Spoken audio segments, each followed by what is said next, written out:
আওয়ামী লীগ নাকি তারা রাখবে না, আওয়ামী লীগের নিশ্চিহ্ন করে দেবে। ওরা কি ভেবেছে? আওয়ামী লীগ কি ভেসে এসেছে, না কারো পকেট থেকে বের হয়েছে? ডক্টর ইউনূস ক্ষমতা দখল করেছে একেবারে সন্ত্রাসী কর্মকাণ্ড করে, মানুষ হত্যা করে, মানুষের লাশের উপরে পাড়া দিয়ে, এক এক জায়গায় এক এক রকম কথা বলে। বিল ক্লিন্টনের অনুষ্ঠানে যে কি বলল, এখানে এই আন্দোলন কোনো ছাত্র জনতা ছিল না, কোনো লিডার ছিল না, এটা তার নিজের মেটিকুলাস ডিজাইনের ফলে মাস্টার মাইন্ড দিয়ে আন্দোলন করা হয়েছে। এবং খুব খুশি মনে হাত পা নাচিয়ে নাচিয়ে বলে আবার তার মাস্টার মাইন্ডকে এবং মাস্টার মাইন্ডের সাথে তার গার্লফ্রেন্ড সহ মঞ্চে নিয়ে সবাই একসাথে পরিচয় করে দিয়ে নিজে হাত তালিয়ে দিল। যখন এটা মানুষের কাছে প্রকাশ হয়ে গেল যে এই আন্দোলনটা কোনো ছাত্র আন্দোলন, জনতার আন্দোলন না, এটা তার একটা চক্রান্তের ফসল, সঙ্গে সঙ্গে আবার কথা পাল্টালো। কবে ওয়ার্ল্ড ইকোনমিক ফোরামে যে বলল, হ্যাঁ আমি তো কিছুই জানতাম না, আমি কিছু জানি না, আমাকে ছাত্ররা ধরে নিয়ে বসিয়ে দিয়েছে। কিন্তু এই ছাত্র যারা আন্দোলনকারী সমন্বয়ক, এদের সাথে কিন্তু 1 আগস্টও সে ফোনে কথা বলেছে, এবং যেটা তারাই বলেছে যে ইউনূস তাদের সাথে টেলিফোনে কথা বলেছে। তাহলে ডক্টর ইউনূস যদি এদেরকে নাই চিনে থাকবে, নাই জেনে থাকবে, আর যদি তাকে ধরে বসানো থাকবে, তো সে ফোনে কথাটা বললো কেন? আর এটা তো তারা স্বীকার করেছে। মেট্রো রেলে আগুন না দিলে আর পুলিশ হত্যা না করলে নাকি বিপ্লব সফল হতো না, এটাও তো একজন সমন্বয়কের স্বীকারোক্তি। আর তাদেরকে নিয়েই এখন মানে একটা খেলা, মানুষের জীবন নিয়ে খেলা, দেশটাকে নিয়ে খেলা, একটা গভীর চক্রান্ত করে ক্ষমতাটা দখল করে নিয়ে আজকে দেশটাকে নিয়ে খেলছে। কাজে জঙ্গিদের হাত থেকে দেশ রক্ষা করতে হবে।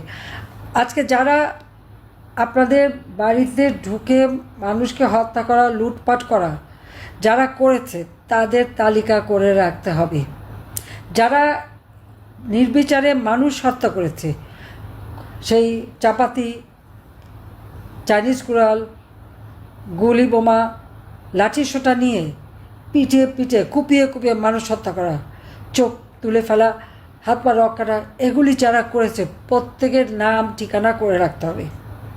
আমার বিরুদ্ধে 325টার উপর না 26টার উপরে মামলা দিয়েছে, তা সবই হলো খুনের মামলা। বিএনপি তো পাগল হয়ে গেছে নির্বাচনের জন্য, অনেকে নির্বাচনের চাপ দিচ্ছে, আন্তর্জাতিকভাবে নির্বাচনের চাপ দিচ্ছে। সে রাষ্ট্র চালাতে ব্যর্থ। আজকে যেখানে একটা বিনিয়োগ এই 8 মাসে বলতে পারবো না কোনো বিনিয়োগ বাংলাদেশে এসেছে, কোনো আস্থা বিশ্বাস নাই দেশের উপর মানুষের, অথচ আওয়ামী লীগ সরকারে থাকতে সারা বিশ্বের একটা আস্থা বিশ্বাস ছিল। বিনিয়োগকারীরা তারা মানে সারি বেঁধে আসতেন এবং তাদেরকে আমরা সেইভাবেই ব্যবস্থা করে দিয়েছিলাম। কিন্তু আজকে সব কিছু বন্ধ, অর্থনীতি অচল, মানুষের আয় রোজগার নেই, আয় রোজগার কমে গেছে, যুবকরা বেকার, কৃষক ন্যায্য মূল্য পাচ্ছে না, সারের দাম, উপকরণের দাম বেশি, একটার পর একটা ইন্ডাস্ট্রি বন্ধ, শ্রমিকরা চাকরি হারিয়ে বাড়ি ফিরে যাচ্ছে। এইভাবে একটা দেশকে ধ্বংস করা, আমার মনে হয় যার ভিতরে এতটুকু দেশত্ববোধ আছে, দেশপ্রেম আছে, তারা এটা করতে পারে না। আসলে ইউনূসে কিন্তু তা নেই, সে বাংলাদেশটাই তো চিনে না। নাহলে যে কাজগুলি আমি করে ফেলেছি সেগুলি করতে হবে বলে আবার লম্বা গলা করে কথা বলে কীভাবে? কাজে এর হাত থেকে দেশকে রক্ষা করতে হবে, খুনিদের হাত থেকে দেশকে রক্ষা করতে হবে। তার জন্য আমাদের যে যেখানে আছেন, আজকে যেটা ক্ষতি হয়েছে হয়েছে, কিন্তু আর না, ঘুরে দাঁড়াতে হবে, যার যা কিছু আছে তাই নিয়ে এদের মোকাবেলা করতে হবে এবং দেশকে বাঁচাতে হবে, দেশের মানুষকে বাঁচাতে হবে। ইউনূসের যে ভাওতাবাজি, ধোঁকাবাজি, তার যে মেটিকুলাস ডিজাইন, এই ডিজাইনের কথা একদিন প্রকাশ হবে। এখন আমি বলছি হয়তো ভালো লাগবে না, আমার নামে অনেক কথা বলে, তো মামলা তো দিয়েছে প্রায় 350 মামলা, সব নাকি খুন আমি করে ফেলেছি। অবশ্য যাদের খুন করতে তারা অনেক আবার জিন্দা হয়ে ফিরেও আসে, এটাও ঠিক। এইভাবে সে দেশটাকে শেষ করে দিয়ে এখন বলে তার সংস্কার করতে হবে। কি সংস্কার করবে সে? সে তো এমন সংস্কার করেছে যে এখন মানুষ ভাত পায় না, আর একটার পর একটা খালি মামলা দিয়ে যাচ্ছে। আমার প্রশ্ন ইউনূসের কাছে যে এই যে দায় মুক্তি দেওয়া হলো, হত্যা মামলা তো সব আওয়ামী লীগের নেতাকর্মীর বিরুদ্ধে, তো 15ই জুলাই থেকে যত হত্যাকাণ্ড হয়েছে, যত অগ্নিসন্ত্রাস হয়েছে, এক একটা প্রতিষ্ঠান আগুন দিয়ে জ্বালিয়ে শেষ করে দেওয়া হয়েছে, তাহলে তাদের বিরুদ্ধে কেন মামলা হলো না? তাদেরকে কেন দায় মুক্তি দেওয়া হলো? দায় মুক্তি দিচ্ছে এই কারণে যে ওই সমস্ত ধ্বংসাত্মক কাজের জন্য সে নিজে দায়ী।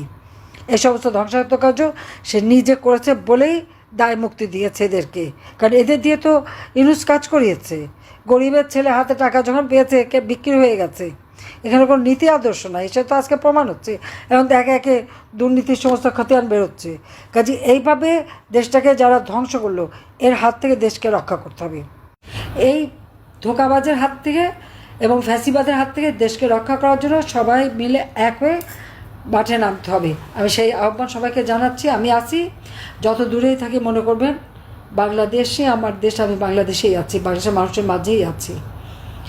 আমি জানি এত আপনাদের কষ্টের সীমা নাই, তবে আমি যতক্ষণ আছি অবশ্যই কার কী অসুবিধা আমি দেখবো। আর ফিরে আসলে ইনশাল্লাহ ঘর বাড়ি যাদের যা যা জ্বালিয়ে পুড়িয়ে ছাড়খাড় করেছে আমি আমার সাধ্যমতো সকলকে সহযোগিতা করি আবার জন্য সেই ঘর বাড়ি তৈরি করে ব্যবসা প্রতিষ্ঠান আপনারা করতে পারেন সেই ব্যবস্থা ইনশাল্লাহ করবো। এবং এই দরিদ্র মানুষ এই দারিদ্রের কষাঘাতে আজকে আবার যারা জর্জরিত দারিদ্রের হাত থেকে তাদের মুক্তি দিয়ে তাদের জীবনটা উন্নত সমৃদ্ধ আবার করে দেবো ইনশাল্লাহ। সবাইকে ধন্যবাদ। জয় বাংলা, জয় বঙ্গবন্ধু, বাংলাদেশ চিরজীবী হোক।